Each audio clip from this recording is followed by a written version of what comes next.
Hey folks, welcome to Economic Observations. My name is Chris. Today is the 12th of October, and thank you so much for watching. I have ditched my laptop and that microphone, and I am back to my camera, so I hope the quality of the sound is much better. Well, let's get started. Whew, I don't know where to begin, and there's a lot of things that I'm seeing in Massachusetts that are kind of counterintuitive to what we hear in the media. And let me explain that, but not before I let you know that this video is sponsored by the Tanzania School Foundation, a nonprofit near and dear to my heart. There are links in the description below to learn more. I was talking to a fellow who owns some retail commercial property, and he is booming. Actually, Tanzania School Foundation is going to rent a retail space for 1 month of December, and we are having a craft winter holiday market. So we went to look at the space, and just 2 months ago there were 3 options, maybe 4 available to us, and now there is one, and it's the one we would have chosen anyway. But I talked to you about the staples being used for Walmart as a warehouse. There is no warehouse space. Companies are hoarding materials, right? They ordered them because there was a shortage, and they ordered an overabundance, and there's no warehouse space to rent, and they're turning to retail properties that are vacant to rent as warehouse space. They're paying top dollar. This guy told me the former Party City spot that we looked at, it's probably 10,000 square feet. It is being used by Disney, actually. Disney is making a movie in the area, and they are using it for their production equipment. They might even outgrow that space, and they're going to another retail space, which is another 8,500 square feet. And they are renting it for 5 months, paying top dollar. So there is a problem with warehouse space, especially in Massachusetts. There's just none to be found, and they are resorting to retail space. I'd love to know your thoughts on this, because you don't hear about this kind of stuff. It's only if you're talking to people within the industry that you have a sense of what's going on. So we have that problem here. Now retail space isn't being turned into stores, it's just being turned into warehouse space. Or the commercial land retail owner is quite happy because Walmart and now Disney are paying top dollar for the retail space that will no longer be a store. Our space will be a store, and it will be full of 30 vendors, and it is our fundraiser for the year, and we are still looking for sponsors, and I've been really busy trying to get this thing off the ground. So excuse me for my lack of videos, but I'm just busy. This weekend also, I was out at some fall festivals. I do these pop-up shops where I sell Tanzanian art. I was in the suburbs south of Boston on Saturday in a town called Rockland. They had a fall festival, 4 hours, or 1 to 5, and I didn't know what to expect. And it was booming. People were out. The line at the food trucks were thousands deep. There were 75 vendors there, and if they all did as well as I did, people were spending money. I had a phenomenal day. People were out. People were spending money. You know, didn't look like we were in a recession. Alternatively, there was a Brazilian restaurant across the street from where I was. They came running over to me. They bought every wooden salad spoon that I had. I talked to them about how business was during the pandemic, and these Brazilian women told me that business was fine. They pivoted to online, and they were fine. They didn't have a problem. Sales were not reduced. They just couldn't do indoor dining. But apparently the takeout substituted that, which really surprised me. I was really surprised by that. So That was in Rockland, Massachusetts, which is about 20 miles south of Boston. And then on Sunday, I was at Harvard Square up in Cambridge. They had an Oktoberfest, and we blew it out of the water. I've never had a weekend like I had this weekend. We were raising money for the organization. We ended up sending our very first sponsored child from 2008. We sponsored his whole primary and secondary education, and we were able to send him to college. So that made me feel really good, but I've never sold so many paintings in my life. I had to place another order with my artist in Tanzania today, and I am looking forward to getting those in the mail in about, I don't know, 2 weeks. But it was booming. I saw no of economic distress. Actually, this owner of Ben and Jerry's, he said to me that he owns 4 different Ben and Jerry's, which is an ice cream joint, and he said he pivoted to online and the community was really supportive, and he sold his ice cream throughout.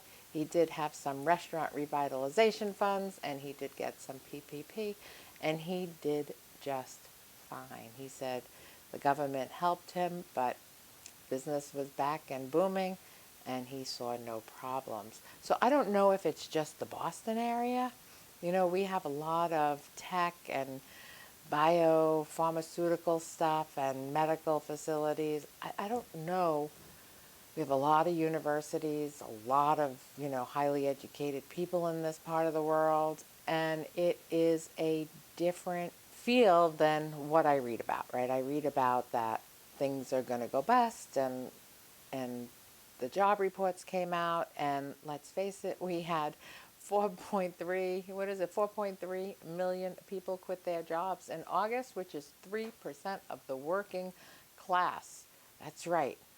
People quitting their jobs hit a high going back to December of 2000. 4.3 million workers left their jobs, and the quit rate rose to 3%, an increase of 242,000 from the previous month, which had a rate of 2.7%. And it is measured against total employment, and it goes back to, they started measuring this back in December of 2000. But they said that a total of 892,000 workers left the food and service and accommodation industries, while 721 left retail jobs, along with 534,000 in healthcare and social assistance. Now, I know that the food service and accommodations, a lot of that is seasonal, right? You have people down at Cape Cod, you have people down along the beaches on the East Coast. Those jobs kind of they're gone now, right? Because the crowds of people aren't there anymore. And a lot of these jobs were kids who maybe went to school or went back to college or back to high school, and they quit because their schedules didn't allow it.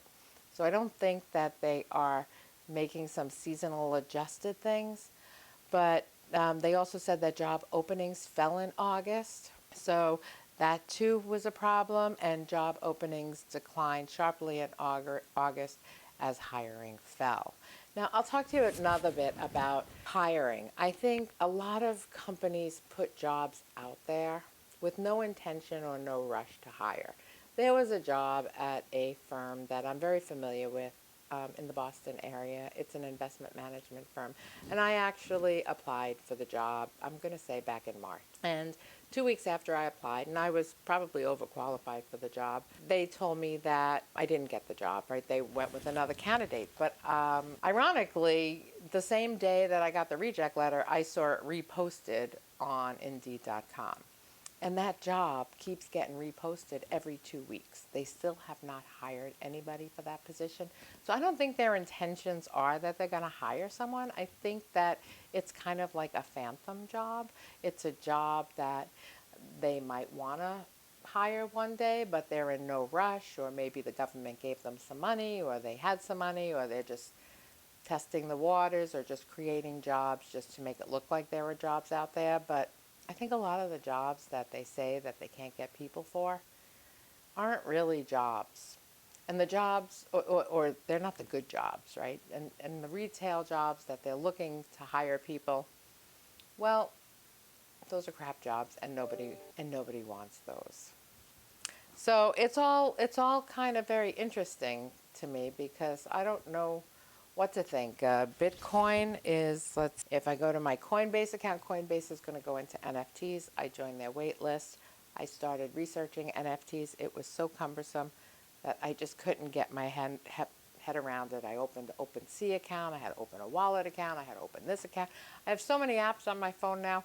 I didn't know what to do. So if Coinbase makes it easier, we're going into the NFT realm. But Bitcoin's at $56,000 again. Ethereum's almost at 3,500. Litecoin's at 172. And the list goes on and on and on, right? So things are booming. Today the Dow Jones was down 117 points. It was down yesterday a little bit. The Fed talks about tapering now in early 2022. I just don't know. I read about shortages of this and shortages of that, and I hear about the 90 ships outside California, but yet when I go to the Boston seaport, it's empty. They just put these two gigantic new cranes in there, and there is not one ship in the harbor waiting to get in. So I scratch my head because on one side of the country, we have a lot of problems. I don't see shortages of chicken, beef, or pork in Walmart like I read about. I don't see a lot of shortages at all. I was talking to the manager at Walmart yesterday because I was looking for a gift card for our holiday market, and I asked him about the shortages, and he kind of looked at me like I had 10 heads, and he said they're facing no shortages. I also was talking to the manager at Target.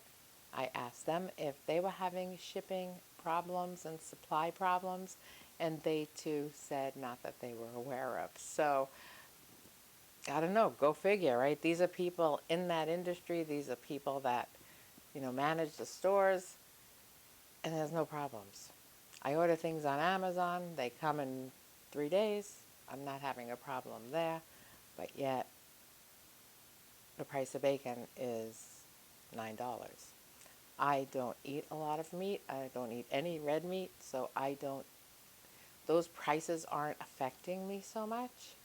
My husband is a hunter, and he is hoping to get his big buck in the next few days, and that will feed him for a long time, while I will just eat, chicken maybe once or twice a week. And the price of chicken, I don't see it going up as much either. Bananas are still 49 cents a pound. My navel oranges are 99 cents a pound, and delicious grapes are $1.49 a pound. So I don't really see my prices going up on things I buy. I do see the price of fuel going up, and I see that as a potential problem. I think energy is going to be scarce. If you look at the Nordic countries and you look at what's going on in China, I think that it's going to overtake us. We are in for some really hefty heating bills this winter, especially in places where it gets really cold. Anyway, that's all I got today. As always, thank you for watching. I appreciate you. I hope the sound is fixed on this video. We'll talk again real soon. Let me know your thoughts, where you are. Are you seeing, I know the prices of certain things are going crazy, but are you seeing shortages? Do you think people are hoarding? Are you aware of warehouses being full and empty retail space being treated as warehouses? It's really interesting. Anyway, here in Massachusetts, people are out and spending money. I never saw anything like it. I had a banner weekend. Anyway, if you'd like to support the Tanzania School Foundation or see some of the cool art we sell, there'll be links in the description. Have a great day, and as always, thank you for watching. Hey, and wait, don't forget to like and subscribe to this channel. Talk to you soon.